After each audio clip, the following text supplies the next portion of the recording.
And oh, right. Thank you for the invitation. And first of all, I would like to present the co-author of this research, who's here, Marcin Serafin. He's an associate professor in the Institute of Philosophy and Sociology at the Polish Academy of Science, in which I'm also a fellow. The stories of how I ended up being a fellow in a Polish institution, those deserve other conversations. But we've been interacting in the past few years, and Marcin organized a special session during a conference in New York. It was a SASE, it's the Society for the Advancement of Socioeconomics, and the sessions was specifically about temporality and socioeconomics. And that's when I started thinking about the temporality of food systems from a socioeconomic point of view. And we continued working together. We developed it into an article that it's now under review with Economy and Society. We're still waiting to hear about the feedback, but it's a long process. First, the editorial board decides if it's worth being peer reviewed, and we've already been deemed worthy, which is a success. But I was interested in speaking to this group of people because you guys are in food and philosophy, or the intersection of philosophy and food. And so for us, it's really interesting to see how our argument that we develop within a framework of economic sociology, international affairs, international political economy resonates in such a different group of people. So at the beginning of the reflection was an examination of a few recent food crises, the food crisis of the 21st century. Oh, and by the way, I'm just talking. There are not going to be slides. I decided that philosophers are good at listening. So what are these crises?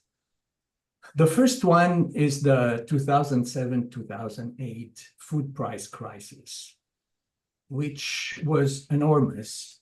And unfortunately, it's a crisis that most people in Western countries have no idea it happened because we didn't feel it. There was a connection of different causes, the real estate crisis in the US, and then the banking system crisis, the fact that investors needed to put money somewhere, and at the same time you had changes in the prices of oil, of inputs. The result was that there were huge spikes in the prices of wheat, rice, and corn, which had really harsh consequences on countries that really depend on the imports of those foods. And that's the crisis that started our thinking, because it's really very much a temporal disaster in many ways. It happened very suddenly. It had a short duration, but at the same time, it really showed how within the food systems, there are basically disjunctions between different temporalities as lived and practiced by stakeholders. So what happened, there was this situation of world crisis, and then you started hearing rumors about bad harvests, problems with weather. And so suddenly countries that depend on imports of these staples started buying en masse. And that, of course, raised the prices. This happened, and the international stock market was like, oh, prices are increasing there. Let's invest there. You know, right now, oil doesn't work, real estate doesn't work. Let's invest in crops. That spiked the prices even more. And then exporting countries started stopping exporting because they were like, okay, there is something happening here. We cannot be left without crops for our own citizens. So this happened within a few months. And so what was really shocking was the intensity of the spike in the price, but also its very short duration. And that really changed the perception and the expectations about the food markets around the world. Once again, most Western countries didn't particularly feel it, or consumers in Western countries, I should say, didn't feel it, because in our products, the fragment that actually covers the cost of the materials, the raw materials, it's quite minimum. Most of the costs come from processing, comes from distribution, comes from marketing. But if you're in a country, let's say Haiti, where wheat and corn and rice are actually what people eat, having a spike of prices has really dire consequences. As a matter of fact, there were riots all over the place, from Indonesia to Haiti to North Africa. Something similar happened again in 2011, but it was not so intense. It was a little shorter. Nevertheless, many observers connected those spikes in prices with the Arab Spring of 2011, because once again, food was not available, and the little that was available was very expensive. Actually, as a matter of fact, you know, availability was there. This is one of the absurdities, because the crops were there. It's this connection between financial markets and state politics and fears of consumers that created this, this enormous effect. Then we had COVID, and I don't need to explain that because that was felt all over the world. Consumers also in rich countries felt it, where once again, the system of distribution that is based on just on time failed. Basically, there was very little space for error. The system is made to be very efficient, do things fast, but it's not calibrated to ensure resilience. Hence the problem with, you know, supply chains crumbling. And then we had the invasion of Ukraine by Russia.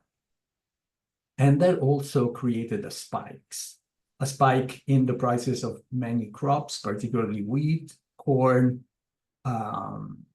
sunflower, and also inputs, particularly nitrogen, potassium, that are necessary for the production of fertilizers, as well as spikes in the price of oil, which is necessary to make the whole system work. Also in that case, right after the invasion, the prices of crops spiked up, the prices of nitrogen, of all the materials spiked up, with very deep consequences for countries that depended on imports from both Ukraine and Russia.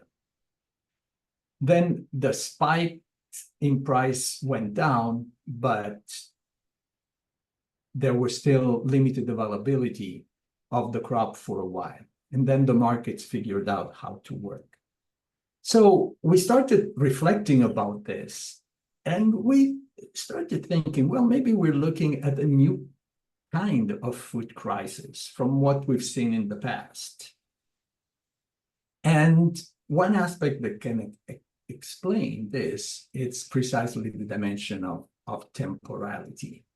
How different stakeholders experience time, can leverage time to their advantage, or can be victimized by time, or the way in which they can, relate to time. So we describe this as a desynchronization within the food systems. So it's like there are different layers that works on completely different horizons of time. And you can start from, the basis of food production in a way, it's natural time, seasons, but also that apparently regular passing of time has been challenged recently. For instance, a few years ago, I was working with the Red Cross, Red Crescent Climate Center for a project, and we were discussing how for certain farmers in Uganda, it's really important to hear the mating sound of a certain kind of frog to know when it's time to sow. But because of climate change, now the frogs start mating at a different time. And that creates problem for the timing of sowing for the farmers. So you can see there, even the natural, let's say, environment, in a way, it's moving on a time schedule that it's confusing. Another example that came to mind while I was preparing for this talk is the sort of the rush to try to create new varieties of bananas and coffee, because those two crops, which are crucial in international trade for the economy of many countries, are suffering from blights.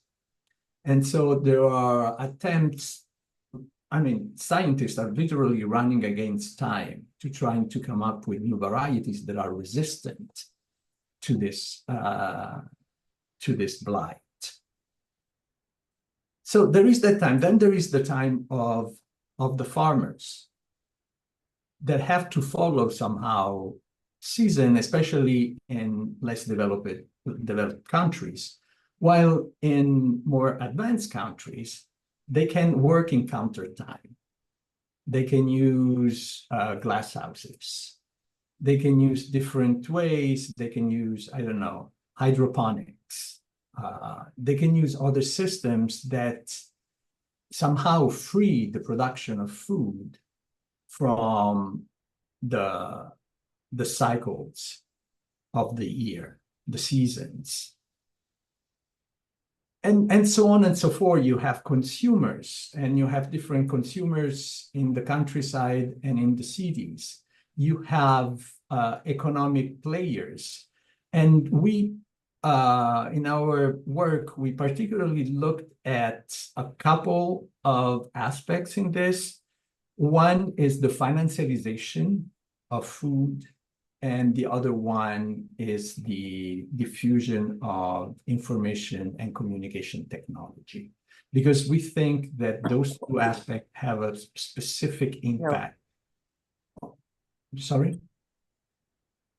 Oh, I thought there was a question. They have a specific impact on time. sorry, I lost a little bit my train of thoughts. So what are we? Why do these two aspects are particularly important? Why is the financialization impacting the way people experience time, temporality, and creating this desynchronization? There are different reasons. First of all, is that there are players that actually gain from crisis. If you are into stock market speculation, now you can use tools like over-the-counter future contracts and other tools that are somehow less controlled than normal stocks to bet on the future. And so if you see prices going up, you would buy futures that are based on the hypothesis that the prices will actually go up. And some investors that work on indexes will be basically drawn into investing also, because that's how indexes work, index funds work. You know, they see how the variation of prices go to decide what is worth investing in. And then you have, for instance, sovereign funds, countries that are also investing in food, but not just in the stock market. These are countries that might try to buy or control land. And so that you have the whole situation of the land grabbing. I don't know, some countries in the Arabic Gulf that do not have enough land to grow food, but also China is doing agreement with African countries. There is still work being done on that, but the overall sense is that there are this humongous amount of money being poured in the food system, not to produce, but as an investment, as a way of managing money.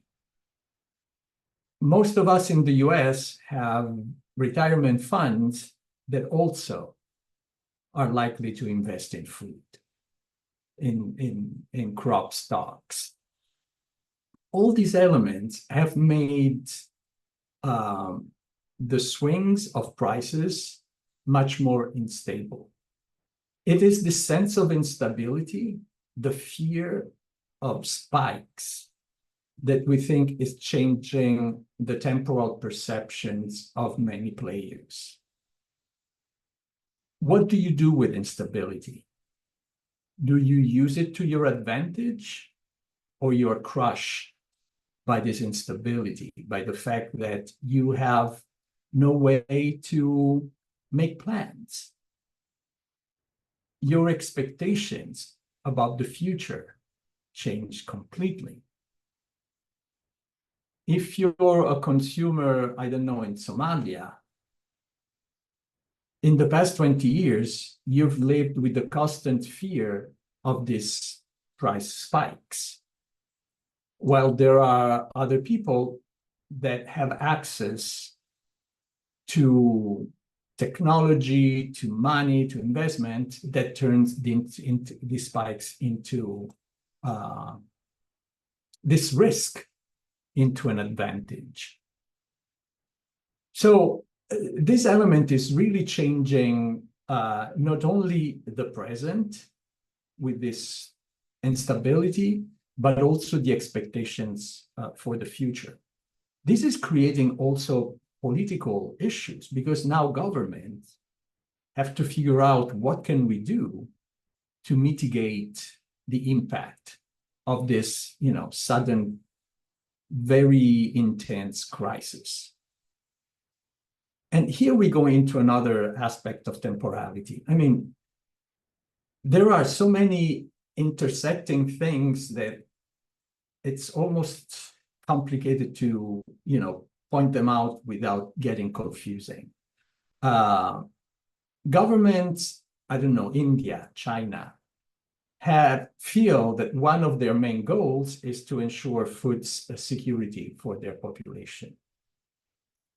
One way to defend themselves is, for instance, to play with strategic reserves of rice, wheat, corn, anything that can be saved. By the way, that happens also in the US, but most of the time, the reserves are not dictated by the need of having some sort of control on spike prices, but it's more a question of subsidies to farmers. So people don't know what to do with that stuff. You turn corn into high fructose, I can't remember what it's called, syrup. Dairy is turned into government cheese. That is not what's happening in these other countries. For them, the horizon of time is particularly important as a way to ensure food security. But due to the dynamics of neoliberal globalization from the 80s, basically from the Washington Consensus and then the beginning of WTO, these reserves have been going down for different reasons. First of all, there was this idea that free trade would make food available at low prices all over the place. Many countries had accepted loans from the International Monetary Fund and the World Bank in exchange of structural adjustment, which basically means deregulation. The governments have to get out of the economy and leave the economy to supposedly purely economic actors.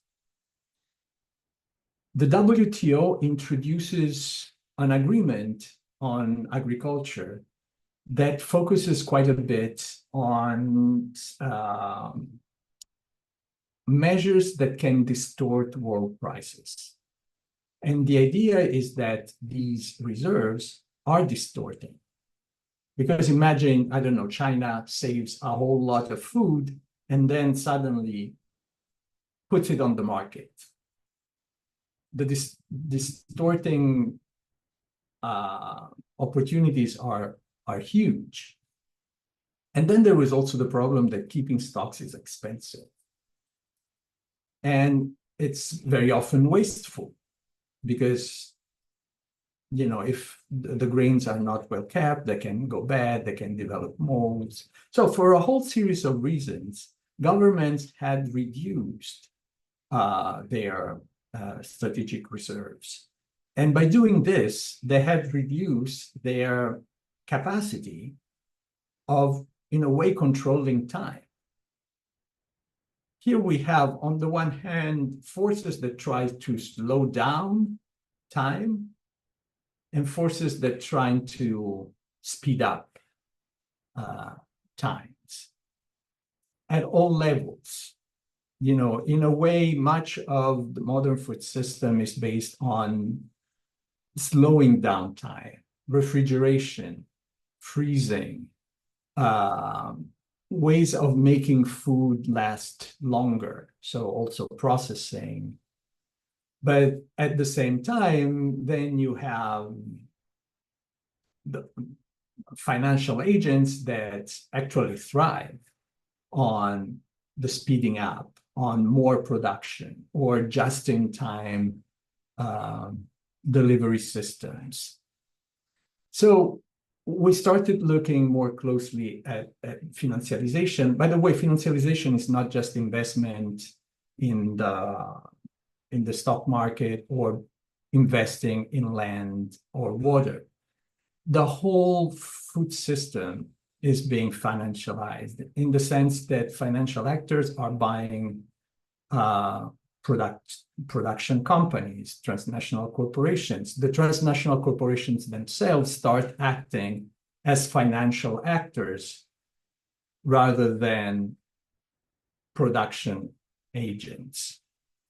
And so they start investing in retail and distribution in ways that were different from what was happening in the past.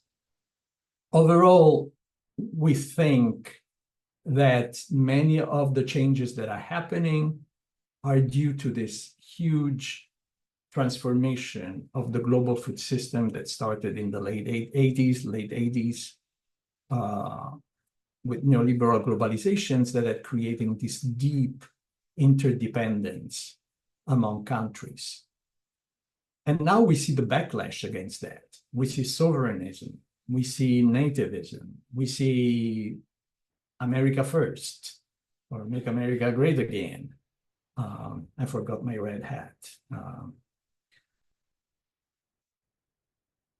There are China and India that are trying to renegotiate part of the WTO agreements so that they can have more control on their own food sovereignty. And here I use food sovereignty in a different way that activists might use it.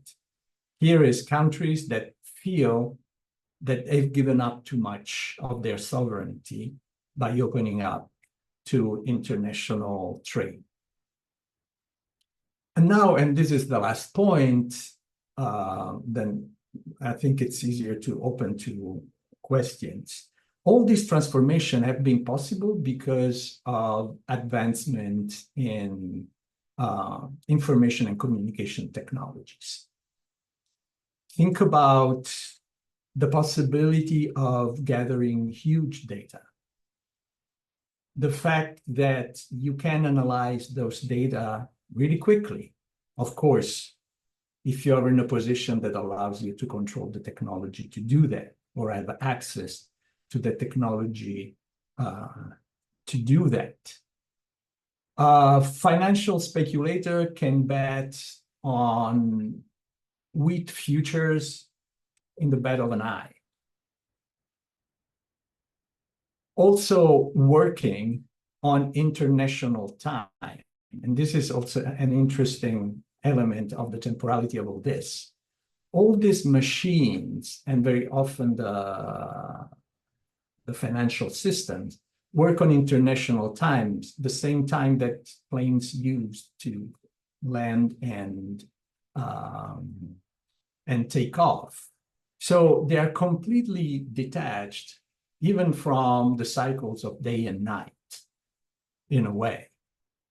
And it's another way in which people with power, with access, can access a type of temporality that allows them to take advantage of crisis and risk, while people who do not have other problems. Think about cloud computing. Think about the possibility of accessing information for precision agriculture. In all these fields, also an important element is intellectual property. Who owns the intellectual property? Also, in terms of precision agriculture, there are lots of conversations about the fact that actually precision agriculture can help farmers, can improve sustainability. But then there is the issues of who owns the intellectual property, who makes money out of it, who has access to it. At any rate, all these technological innovations, allow for a speeding up of time. So those who have access can make much faster decisions and can turn risk into opportunity. While a farmer that does not have access to that, or a consumer that does not have access to that, just lives the crisis as a disaster. It's something that sort of curtails the possibility of thinking about a future, about a stable future. So while instability for one become risk and opportunity, for the others, instability, temporal instability, it's a sign of uncertainty So why thinking about this? First of all, it's a way to think about how the food system is actually not a system, but is a mess. The very word system would make us think about something that it's more or less organized, where pieces work together. There's none of that. There is basically a bunch of different stakeholders that work at different scales and different temporal horizons, trying either to survive or to make the best of situations. So using the metaphor of the system might be misleading. And I think looking at this temporal desynchronization really helps us rethink about the nature of the food system itself. And then there is the other element where this sort of research on temporality forces us to think about the cultural social structure with sort of the economic structure, the personal experiences of people involved with this, and the impact that this much larger dynamics might have. And so it's also a way to put together the two big sort of areas that are existing food studies, sort of humanities, culture, social sciences part, and the food system, economics, political economy, international trade part. So I think from this point of view, also this sort of reflection can help us think differently about the food system. I would end here also because it's almost 40. Marcin, anything you want to add now or maybe later in the conversation? I think I'll add something during the Q&A just to move on to the discussion. Okay. Great. So let's stop here. Thanks.